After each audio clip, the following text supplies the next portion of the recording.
So what did you think was going to happen? Well, I know we never came up with we never spent much time figuring out the sort of the revenue model, the monetization streams, because I think we were just always concentrating on just keeping the site and the scalability and keeping the site up. But I thought that, I always had this thought that if you were to divide up a day into the different hours spent in the day, and you say within 24 hours, a typical person sleeps anywhere from, I don't know, 3 to 8 hours. There's different parts of it that you go to school, you go to work, and then you have dinner, you commute. But then there's really, I think, about 3-4 hours in the day that's left for sort of whatever it is, like entertainment, whether it's watching like a TV, watching a movie, watching or reading a book, reading a magazine. And I think that's where most of the advertising dollars are spent. And I think that when looking at the average time that people spend on YouTube, which generally measure around 16 to 33 minutes a day, I just thought that I think we're probably ahead of the curve in terms of the technology and the distribution of this content, but if we can continue to grow that over time, advertisers will gravitate towards where the eyeballs are. And so even though we didn't have the exact model figured out, I always thought that in the end, that won't be a problem because we'll always be able to monetize because we have that time. You could always go there if you wanted to. So we could always turn it on if we wanted to. Yeah. Okay. Well, lucky for you, you didn't have to. How did you get a phone call from Google that said, hello, we'd like to buy you? Or did it work a different way? So, I mean, at the time, there was a lot of just internal meetings about what we wanted to do. Because, I mean, at the time, it was about 78 people within YouTube, and I mean, most of it was within engineering, but it was just such a tough spot to play because you have to deal with both, all the major music labels, the content partners out there, and not just domestically, but also internationally, because a lot of the traffic is from YouTube comes from international. The majority of it comes from international IP addresses, and so trying to figure out, there was just really no way that we could deal with all of this alone. I was really confident on the engineering side, the scalability side, that we can continue to grow out and be able to service the needs for the growth. But it was really on more the legal side, on the business development side, that there's just no way that we could leverage or hire the resources alone. And so that was when, after a series of board meetings talking about, okay, so what's next? Really the acquisition route, after we sort of determined that, okay, so we're ready for the acquisition, then we started talking to a few people. Google was one of them. The day after we talked to Yahoo. And then there was the famous meeting at Dennys restaurant, is that right? Yeah, so the Dennys restaurant meeting was sort of a joke between Chad and myself. Well, the first meeting was actually set up with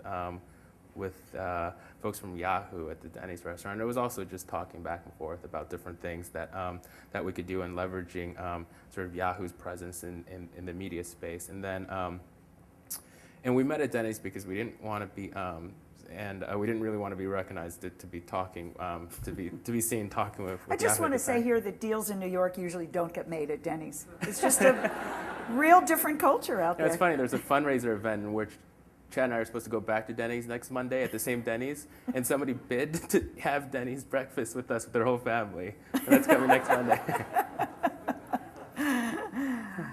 Okay, so there you were at Dennys. So the next day we were talking with Google, and we were trying to pick a place to go. And I don't know who's to stretch the Chad or myself, but we said, wouldn't it be funny if we try to get the same table at the same Dennys? We didn't get the same table, but we ended up having 3 meetings there at the same Dennys for within sort of a span of 3 days. And then 4 days later, that was when the deal was announced with Google.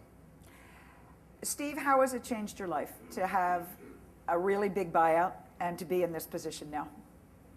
I get to go to more events like this. It's fun, but I think we get asked a lot about it.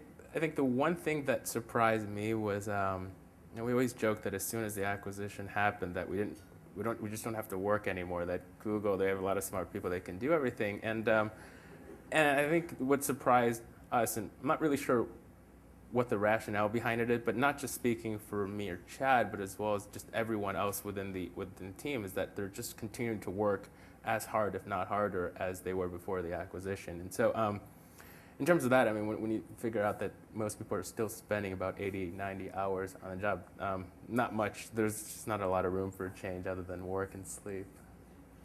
I would imagine that's true. In about 5 minutes, we're going to take your questions, but let me keep going with Steve here now. The question I want to ask has to do with what YouTube is, what MySpace is, what all these things are.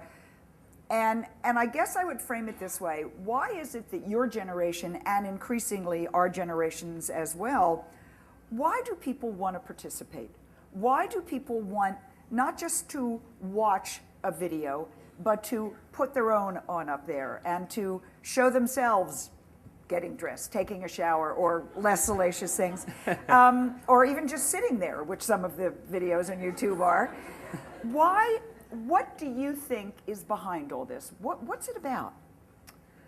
I think I can answer it from the typical cycle of what, how a YouTube user comes to create content on the site. And I think generally they first get exposed to the site through either an email or a link, that a friend sends them about, you have to check out this video, you have to see this. And I think, and there follows about a couple weeks where they're spending time watching more videos on YouTube. And I think as long as we keep that process very simple for people just to be able to upload, I mean, things about from mobile devices, again, from being able to just click on if you have a webcam, being able to just click upload, all the different ways we try to make it as easy as possible for users to be able to upload content. I think most of them give it a shot and they try it. And what is it? What's the magic? I ask this, it's not fair, as someone who is on television for my job. I understand that. Is that what it is? They just want to be on TV?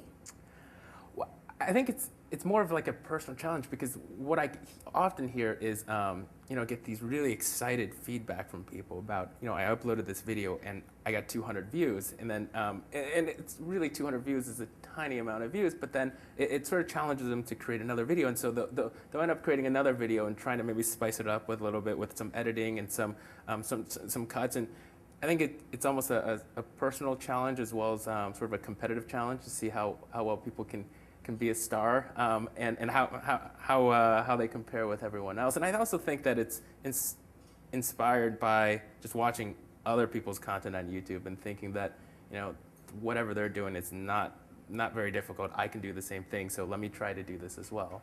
Is it about wanting to be a star? I think so.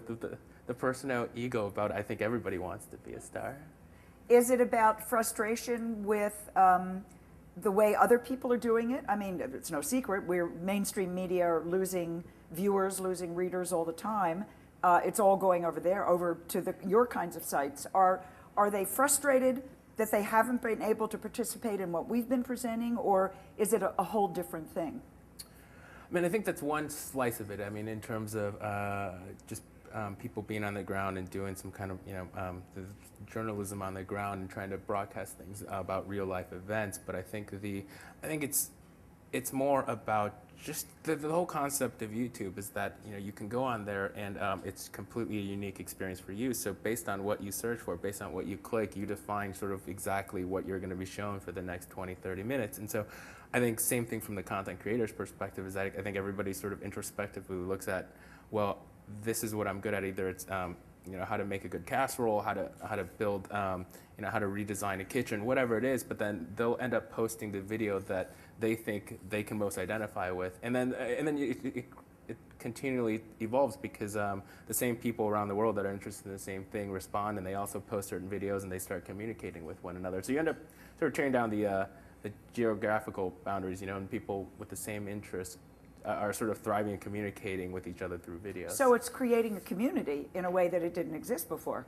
And yeah, in a way that wasn't possible before. Right.